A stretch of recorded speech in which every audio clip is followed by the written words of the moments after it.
Dear student, इस video में हम करेंगे क्वेश्चन हमारे पास 58। इसमें कहते हैं the mean and geometric mean of three numbers are 34 and 18। 34 mean है 3 नंबर का when n is 3 and geometric mean 18 है। चलिए इसको हम सोल्व करते हैं। काफ़ी सारी बातें मैंने क्वेश्चन नंबर 55, 56 में शेयर की हैं जो मैं यहाँ पर नहीं करूँगा। आपने 55 क्वेश्चन को लाजमी देख लेना, बहुत इंपॉर्टेंट है। अब इसमें 3 नंबर का मीन ये है। फॉर एग्ज़ाम्पल वो नंबर आपने फाइंड आउट करने। फॉर एग्ज़ाम्पल x एक वेरिएबल है, इसके वो 3 नंबर्स हैं। एक का नाम हमने रख दिया फॉर एग्ज़ाम्पल a, दूसरे का b, तीसरे का c। ठीक हो गया जी। अब इन 3 नंबर का मीन ये है, ठीक है। तो अगर हम इनको सोल्व करें, सारे कॉलम का सम लें, सम क्या आएगा, ये प्लस ये प्लस ये, ए प्लस बी प्लस सी। ठीक है, तो मीन किसके बराबर होता है, सम ऑफ एक्स के डिवाइड बाय एन के।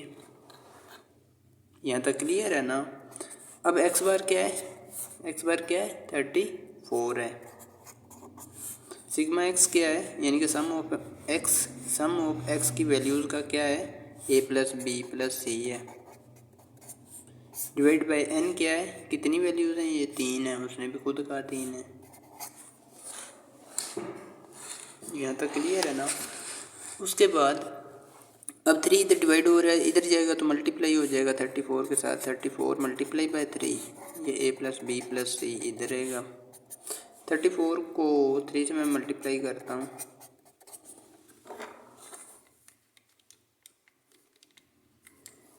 ये आ रहा है जी 1 और 2 में भी आपका भी यही आ रहा होगा। अब ज्योमेट्रिक मीन को करते हैं। ज्योमेट्रिक मीन मैं जैसा कि इससे पहले भी बताया, geometric mean basically is the nth root of that items. वो जो भी आइटम्स होंगी उनका nवां रूट होता है। वो कौन सी आइटम्स हैं, हमने उनको नाम दे दिया ABC है। ABC का nवां रूट है। अब इनके लिए n क्या है, n ऑलरेडी उसने दिया हुआ है, दैट इज़ 3। तो यहाँ पर लिख लेंगे a multiply by b multiply by c। Multiply के लिए हम डॉट भी लगा सकते हैं और क्रॉस का निशान भी लगा सकते हैं। अब हमने 3 को ख़त्म करना है तो वो आपको पता है क्यूब लेंगे। मरबे को ख़त्म करना हो, स्क्वायर को ख़त्म करना हो तो हम स्क्वायर लेते हैं। सॉरी क्यूब, जो स्क्वायर रूट हो ना उसको ख़त्म करने के लिए स्क्वायर लेते हैं। ये क्यूब रूट है तो इसको ख़त्म करने के लिए क्यूब लेंगे। दोनों साइडों का क्यूब लेंगे, 18 का क्यूब लेंगे, 18 की पावर 3 लेंगे, a इंटू बी इंटू सी, इसकी पावर 3 लेंगे तो ये 3 इस 3 से कैंसिल आउट हो जाएगा। कैसे, मैंने ऑलरेडी 55 और 56 में बता दिया है। अब 18 की पावर 3 लेते हैं। 18 की पावर 3 का मतलब होता है 18 मल्टीप्लाई बाई 18 मल्टीप्लाई बाई 18। ठीक है, तो ये पावर लेनी भी मैं आपको आने वाली वीडियोस में बताऊंगा पावर कैसे लेते हैं। यहाँ पर भी इसके लिए बटन है, ये वाला बटन पावर का है। ठीक है, आप 18 लिख के इसकी पावर 3 ले सकते हैं। ठीक है, मेरा कैलकुलेटर 2 डिजिट तक फिक्स है, इसलिए जो वैल्यू है उसके बाद 0 0 आ रहे हैं। 5832 a इंटू बी इंटू सी ये आ गया। यहाँ तक क्लियर हो गया। अब उसकी आगे बात पढ़ते हैं, आगे वो क्या कहते हैं। Find all the 3 numbers. इन तीनों नंबर को आपने फाइंड करना है, ए बी सी को। और when the geometric mean of the first 2 number, first 2 numbers का ज्योमेट्रिक मीन जो है वो क्या हो, 9 हो। अब फर्स्ट 2 नंबर, इसमें से फर्स्ट 2 नंबर ले लें, ए बी है। ठीक है, इनका उसने कहा ज्योमेट्रिक मीन जो है ना, ए मल्टीप्लाई बाय बी का ज्योमेट्रिक मीन इज़ 9 है। अब इसका मैं क्या करता हूँ, स्क्वायर इसलिए नहीं डालते, स्क्वायर रूट बेसिकली डिफ़ॉल्ट में होता है, इंडेक्स को नहीं डाला जाता। फॉर एग्ज़ाम्पल जब भी आप कोई भी वेरिएबल लिखते हैं XY प्लस XZ, ठीक है, तो इनकी पावर बेसिकली एक एक होती है। आप लिखते क्यों नहीं है, क्योंकि एक इंडेक्स होता है। स्क्वायर रूट में स्क्वायर जो है वो इंडेक्स होता है, इसलिए इसको लिखा अक्सर हालात में नहीं जाता, बट मैंने आपके लिए लिख दिया है। अब इसको ख़त्म करने के लिए हम क्या लेंगे, स्केयर लेंगे, स्केयर लिया, स्केयर से ये कैंसिल आउट हो गया। इस साइड से लिया तो इस साइड से भी लेना पड़ेगा, क्योंकि हमने अपनी इक्वेशन को इक्वल रखना है। 9 का स्केयर 81 आ जाएगा, a इंटू बी ये आ गया। अब अगर हम पुट करते हैं A B is equal to 81 in इस इक्वेशन में, फॉर एग्जांपल इसको इक्वेशन 1 दे दें और इसको सेकंड दे दें, ठीक है। तो आपने जितना भी मतलब वो नीचे के नीचे करते रहना। मैं साथ साथ इसलिए करता हूँ, वैल्यूज़ भी साथ पड़ी होती हैं, ऊपर से मेरे लिए भी आसानी होती है, यहाँ से उठा के आपको साथ ही दिखाता जाऊँ। तो ए बी को मैं यहाँ पर पुट अप करता हूँ, यहाँ पर इस इक्वेशन में ए बी की जगह पे इक्वेशन क्या है, A B into C is equal to 5832। A B की वैल्यू हमें मालूम हो चुकी, that is 81 into C is equal to 5832। अब सी को इधर ही रखेंगे, 81 इधर डिवाइड हो रहा है, इधर जाके सॉरी इधर मल्टीप्लाई हो रहा है, इधर जाके डिवाइड हो जाएगा। अब मैं यहाँ पर इसको डिवाइड कर देता हूँ 81 से, दैट इज़ मेरा आ रहा है 72। इसका मतलब सी की वैल्यू क्या है, 72 है। अब 72 इसमें पुट करके हम ए प्लस बी भी निकाल लेते हैं। Put C is equal to 72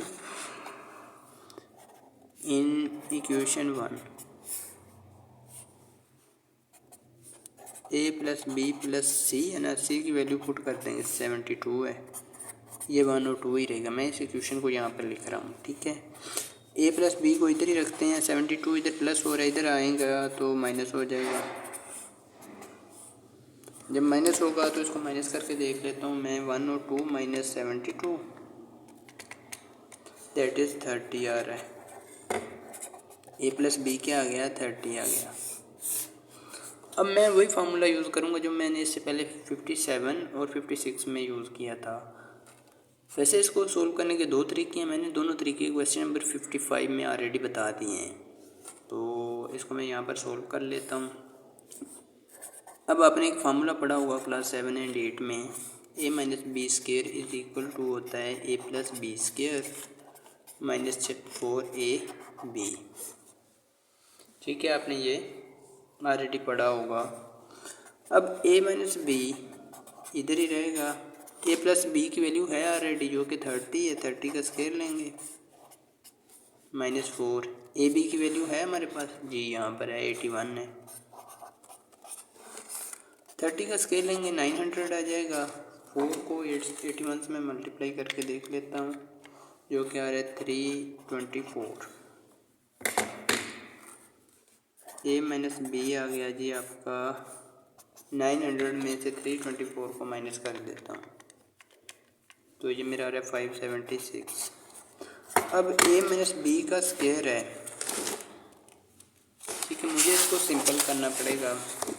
simple करने के लिए मैं स्केयर रूट लूँगा, जब दोनों साइडों से स्केयर रूट लूँगा, इस साइड से भी लूँगा, इस साइड से भी, ये स्केयर रूट कैंसिल आउट हो जाएगा। 575 का आप स्केयर रूट ले लें कैलकुलेटर पर ही, दैट इज़ मेरा आ रहा है 24। ए माइनस बी आ गई 24, ये आ गई आप इक्वेशन, इसको रख लें। पहले हमारे पास दो इक्वेशन बनी थी, इसको हम थर्ड इक्वेशन का नाम दे लेते हैं और ये दे लेते हैं फोर्थ है, ठीक है जी। अब इसको हम क्या करेंगे, दोनों इक्वेशंस को ऐड कर लेंगे, सिंपल हमारा आंसर आ जाएगा। आपने हर क्वेश्चन को इसी फार्मूला से करना है, ताकि आप अगर आप इस फार्मूला से पसंद है तो इसी से कर लें, अगर दूसरे वाला करना है 55 क्वेश्चन में मैंने बताया हुआ है तो भी आपकी मर्ज़ी है, बट एक ही रखें ज़्यादा बेटर होगा। हम क्या करेंगे, 3 एंड 4 को ऐड कर लेंगे, दैट इज़ वेरी इजी हो जाएगा फिर, ठीक है। थर्ड है जी आपका a plus B is equal to 30 है ये वाली, और फोर्थ है आपकी जी a minus B is equal to 24 है। ये a माइनस बी से कैंसिल आउट हो जाएगा, a प्लस a 2a हो जाएंगे, 30 प्लस 24 54 हो जाएंगे। a इधर ही रहेगा, 2 इधर मल्टीप्लाई हो रहा है a के साथ, इधर आके डिवाइड हो जाएगा, दैट इज़ 27 आ जाएगा ए का आंसर। अब आप ए की वैल्यू को किसी भी क्वेश्चन में पुट अप कर सकते हैं, इसमें भी कर सकते हैं, इसमें भी कर सकते हैं, बी की भी आ जाएगी। ठीक है, सी की हमें ऑलरेडी मालूम है, यहाँ पर आई थी जी, ये है। ठीक है, यहाँ से हमने निकाली थी। पुट करते हैं, आपने लिखना है put A is equal to 27 in equation 3 या 4, किसी में भी पुट कर ले। मैं चलिए मैं इसमें कर लेता हूँ, थर्ड में कर लेता हूँ या फोर्थ में कर लेता हूँ। ठीक है, तो a minus B is equal to 24। ठीक है, तो a की वैल्यू 27 पुट की, minus B is equal to 24। आप इधर माइनस का भी है ना, आप इसको उधर ले जाएं, कोई मसला नहीं है, उधर लेके जाएंगे, ये b इधर आके प्लस का हो जाएगा, ये 24 इधर प्लस है, जब ये इधर आएगा तो माइनस का हो जाएगा।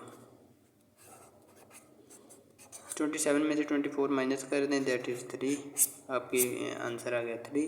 इसका मतलब a 27 है, b 3 है एंड c 72 है। अब इसको अगर हम यहाँ पर पुट अप कर लें, करके इसका मीन निकाल के देख लें, देखिए चलिए देखते हैं आता है कि नहीं। 27 है, b आप हमारा जी आया 3 है और c आया 72 है।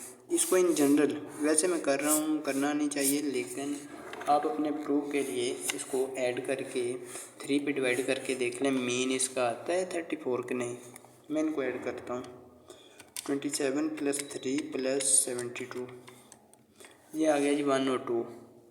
ठीक है, इसको मैं डिवाइड 3 पे करता हूँ, ये देखिए मेरा 34 ही आ रहा है। 34.00 इसलिए आ रहा है कि मैंने कैलकुलेटर को 2 डिजिट तक फिक्स किया हुआ है, बट आपका 34 ही आएगा। तो इसका मतलब हमारा आंसर बिल्कुल ठीक है, ए बी सी की यही वैल्यूज हैं। मे भी आपको इस क्वेश्चन की अच्छी तरह समझ आ चुकी होगी, नहीं आई तो प्लीज़ कमेंट सेक्शन में लाजमी पूछिएगा। अल्लाह ने के बान।